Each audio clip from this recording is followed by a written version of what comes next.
Lesson 3. Mind your own business. The rich focus on their asset columns while everyone else focuses on their income statements. By Robert Kyosaki. In 1974, Ray Kroc, the founder of McDonald's, was asked to speak to the MBA class at the University of Texas at Austin. A friend of mine was a student in that MBA class.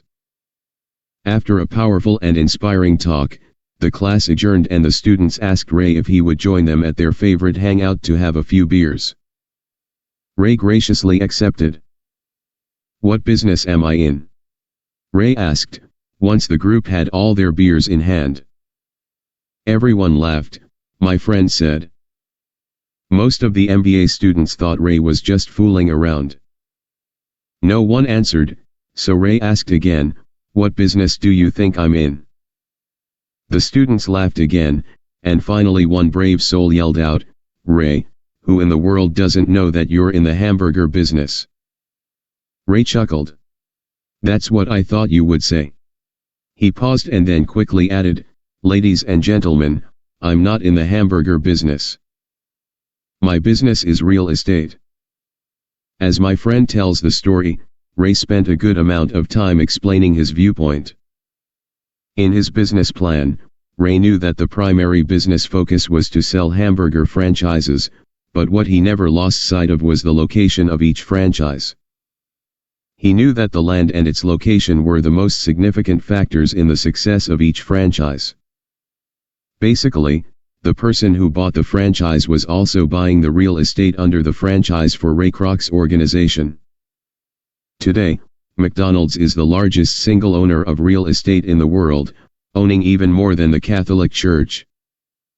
McDonald's owns some of the most valuable intersections and street corners in America and around the globe. My friend considers this as one of the most important lessons in his life. Today he owns car washes, but his business is the real estate under those car washes. The previous chapter presented diagrams illustrating that most people work for everyone but themselves. They work first for the owners of the company, then for the government through taxes, and finally for the bank that owns their mortgage. When I was a young boy, we did not have a McDonald's nearby. Yet my rich dad was responsible for teaching Mike and me the same lesson that Ray Kroc talked about at the University of Texas. It is secret number 3 of the rich.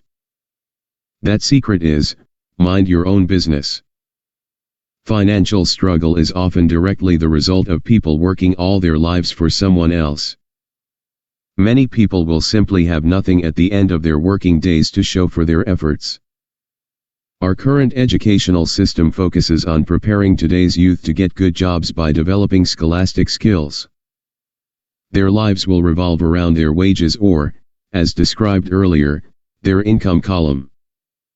Many will study further to become engineers, scientists, cooks, police officers, artists, writers, and so on. These professional skills allow them to enter the workforce and work for money. But there is a big difference between your profession and your business. Often, I ask people, "What is your business?" And they will say, "Oh, I'm a banker." Then I ask them if they own the bank. And they usually respond, "No, I work there." In that instance, they have confused their profession with their business. Their profession may be a banker, but they still need their own business. A problem with school is that you often become what you study. So if you study cooking, you become a chef. If you study the law, you become an attorney, and a study of auto mechanics makes you a mechanic. The mistake in becoming what you study is that too many people forget to mind their own business. They spend their lives minding someone else's business and making that person rich. To become financially secure, a person needs to mind their own business. Your business revolves around your asset column, not your income column.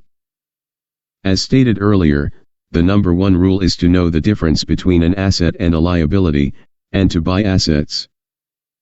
The rich focus on their asset columns, while everyone else focuses on their income statements. That is why we hear so often, "I need a raise. If only I had a promotion. I am going back to school to get more training so I can get a better job. I am going to work overtime. Maybe I can get a second job." In some circles, these are sensible ideas. But you are still not minding your own business. These ideas all still focus on the income column and will only help a person become more financially secure if the additional money is used to purchase income-generating assets. The primary reason the majority of the poor and middle class are fiscally conservative, which means I can't afford to take risks, is that they have no financial foundation. They have to cling to their jobs and play it safe. When downsizing became the in thing to do, millions of workers found out their largest so-called asset, their home, was eating them alive. Their asset was costing them money every month. Their car, another asset, was eating them alive. The golf clubs in the garage that cost $1,000 were not worth $1,000 anymore. Without job security, they had nothing to fall back on. What they thought were assets could not help them survive in a time of financial crisis. I assume most of us have filled out a credit application to buy a house or a car. It's always interesting to look at the net worth section because of what accepted banking and accounting practices allow a person to count as assets. One day when I wanted a loan, my financial position did not look too good. So, I added my new golf clubs, my art collection, books, electronics, Armani suits, wristwatches, shoes, and other personal effects to boost the number in the asset column. But I was turned down because I had too much investment real estate. The loan committee didn't like that I made so much money from rent. They wanted to know why I did not have a normal job with a salary. They did not question the Armani suits, golf clubs, or art collection. Life is sometimes tough when you do not fit the standard profile. I cringe every time I hear someone say to me that their net worth is $1 million or $100,000 or whatever.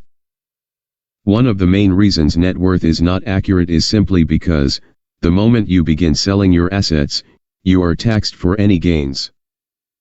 So many people have put themselves in deep financial trouble when they run short of income. To raise cash, they sell their assets. But their personal assets can generally be sold for only a fraction of the value that is listed on their personal balance sheet. Or if there is a gain on the sale of the assets, they are taxed on the gain. So again, the government takes its share, thus reducing the amount available to help them out of debt. That is why I say someone's net worth is often worth less than they think. Start minding your own business. Keep your daytime job, but start buying real assets, not liabilities or personal effects that have no real value once you get them home.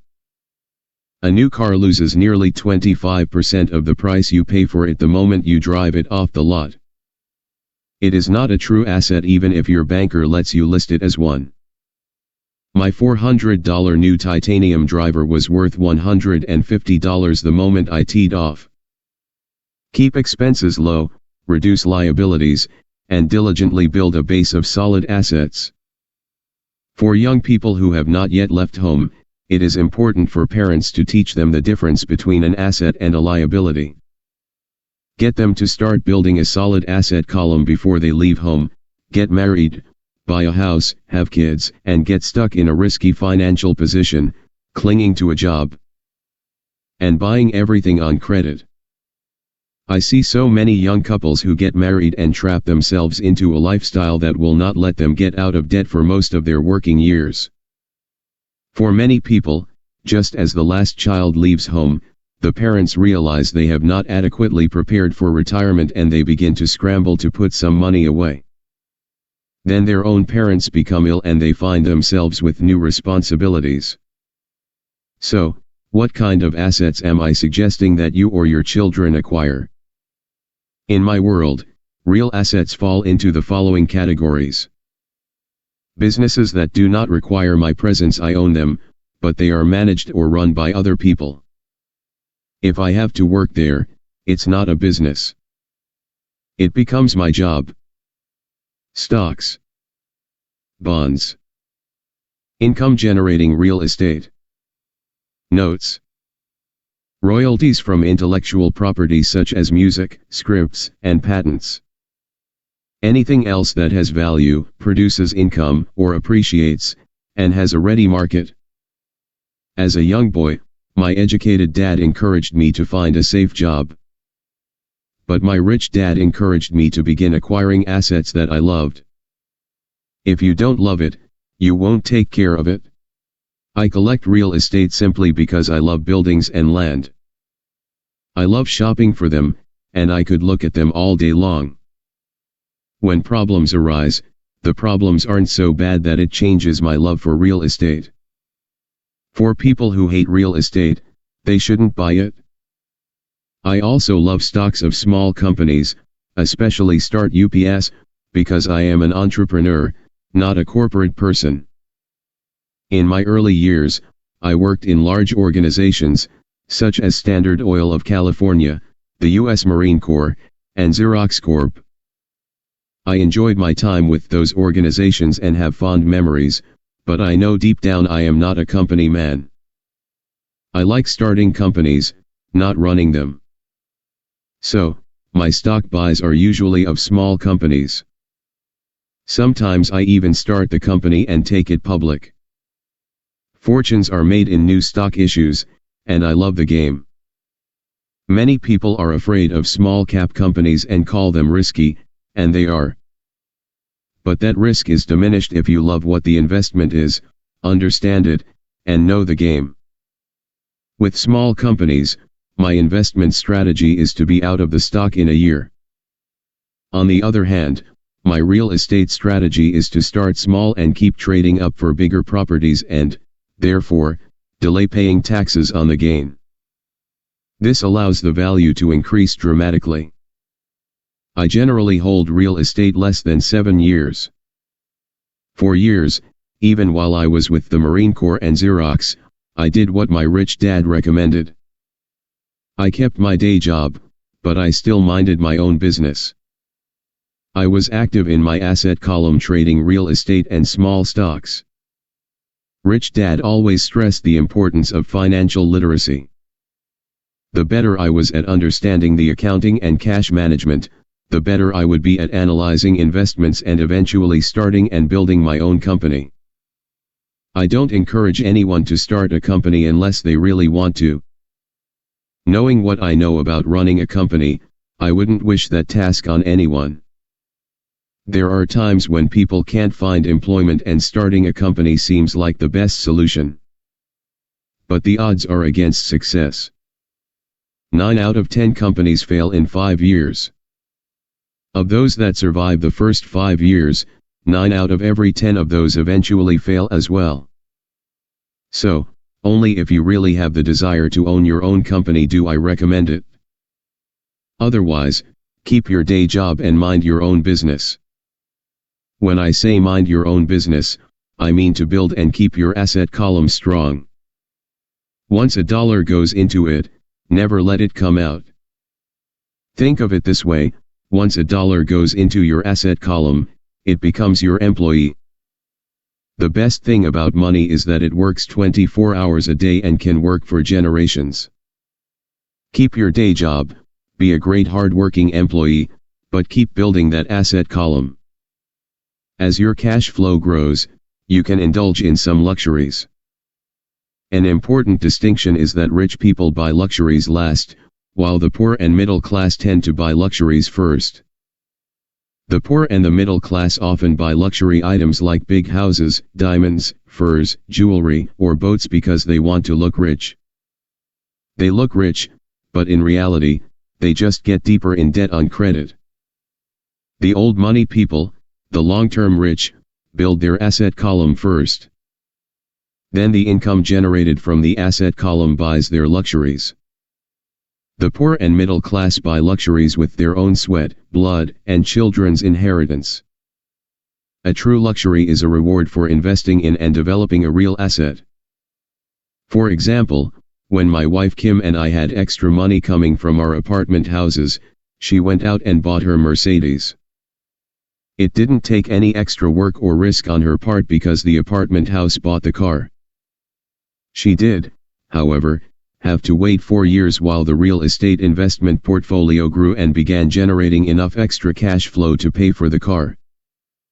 But the luxury, the Mercedes, was a true reward because she proved she knew how to grow her asset column. That car now means a lot more to her than simply another pretty car.